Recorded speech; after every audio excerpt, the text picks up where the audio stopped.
I used to be talking only about sales and recruiting and stats and statistics and percentages. Right. And then I realized that that's very short-term stuff, so that's why turnover happens so quickly.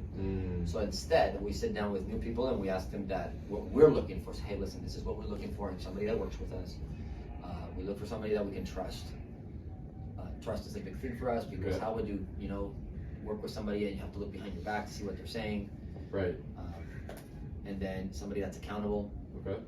Like, hey, we just look for somebody that's accountable. Like, we're not looking for somebody to be like a super big talker or anything, but just really like somebody that their words and their actions actually match. Like their actions are always match their words. I noticed you're not like saying you. You're just kind of talking. Yeah, more, not you're like more, just more indifferent. Yeah, like this is what we expect from people. Yeah. And I asked him. I paused on those two. I'm like, hey, so being a person that we can trust, and being somebody that is just generally accountable to just life. How do you feel like you do with that? Okay. And then they convinced me on why they're really good at that. Okay. So make them sell themselves. Okay. Not make them sell themselves. Like, I mean, do you know anybody in the world that would say no to that? I don't make them sell themselves. I just ask them, like, how do you feel like you do with this? Some people are like, to be honest, I'm struggling with being accountable to stuff. So that's why I actually want to learn. Cool. Thanks for being honest. Right. I don't care. Like, what I care is that you were honest, right? And then we talk about being patient, having patience. So we say like,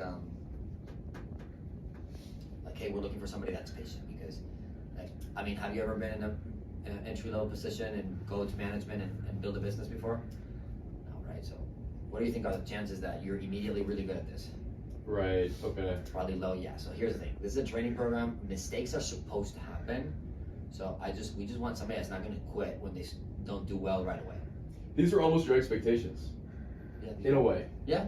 Okay. I'm like, hey, so that's what I mean by patience. Like, I want somebody that once they mess up, they keep going. Right. That's kind of like how life works. Like, a kid doesn't just like try to walk, fall, and be like, walking's not for me, right? You guys have seen those Instagram memes. And that's funny. Okay. And then patience, and then the other one is prioritizing. So we talk about people. I'm like, hey, listen, we'd love to give people audios and little books. Like, dude, this is the smallest book in the world, and I bought a ton of them just to give them to people to see if they read it. It's 50 pages. You can read it in less than an hour. It's a little booklet. If you do audiobook, it's 1 hour. Some stuff like this, I used audios from the business from Larissa, which is one of our NCs. And like, hey, I'm looking for somebody that can prioritize a little bit their future career, not the job.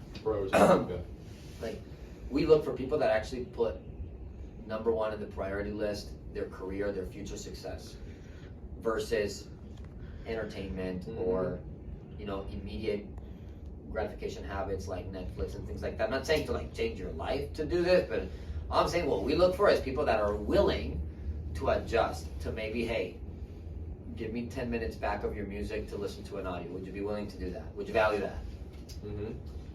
I thought Mike was a good talker. You got that down pat. Actually, you like. Just like. Man, you're good. Thanks, Mike is a good talker. I actually learned residential sales from Mike. I know. He told me. So I was in his office doing entry level. I just got tired that I needed some more interviews. He would make me do 10 sales to get an interview for me. I was like, Mike, I've only done 10 once. You had like probably 11 people in the office, and you're like, let me get interviews. I know, yeah, I didn't understand, so. I remember the first interview. I'm just listening to Richard. But this is just, we talk about those things, right? Those 4 things. I'm like, hey, is this something that like matches what you're looking for? The answer is always yes. I'm like, yeah, we just want people that can do this. Like, nobody ever said like, no, being trustworthy, that's nothing that I'm good with, right? Like, nobody's ever like, I suck at being accountable. So this by default will not be my career. So now when they see that I'm asking them for that versus sales,